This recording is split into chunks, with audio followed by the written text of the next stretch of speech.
তো আলে এই মুহূর্তে সূর্য অস্ত গেছে।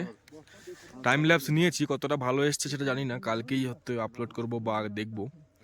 আর সূর্য অস্ত যাওয়ার পর যে সূর্যের আভাটা সেটা থেকে গেছে, আর পাহাড় আস্তে আস্তে হচ্ছে কুয়াশার চাদরের নিচে ঢাকা পড়ে যাচ্ছে।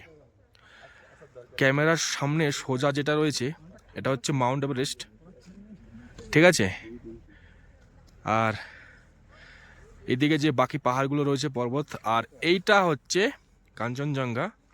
সাথে আরও যে তিনটে মিলিয়ে স্লিপিং বুদ্ধা বলা হয়, সেই ভিউটা হচ্ছে এটা।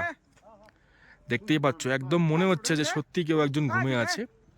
তো তার জন্য সেটা বুদ্ধাকে বলা হয়েছে, বুদ্ধাকে ডেডিকেট করা হয়েছে, তাই এটাকে বলা হয় স্লিপিং বুদ্ধা।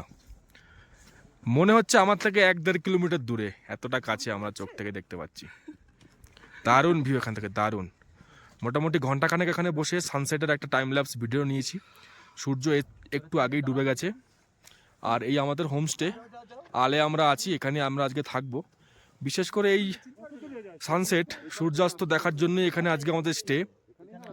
কালকে ভোর ভোর আবার এখান থেকে বেরিয়ে যাব। আর সূর্য অস্ত যাওয়ার সাথে সাথে মানে হঠাৎ করে মনে হয় টেম্পারেচার 10 ডিগ্রি বদলে গেছে।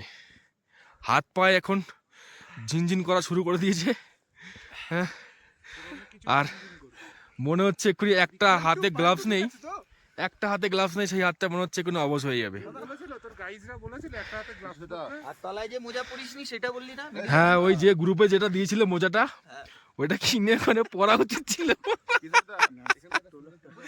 তো সূর্যটা, মুদ্রা কথা হচ্ছে সূর্য অস্ত যাওয়ার পরেও এখানকার যা ভিউজ, যা দৃশ্য এখানে এখনো অবশিষ্ট রয়েছে, তার কোনো মানে ভাষায় বর্ণনা নেই।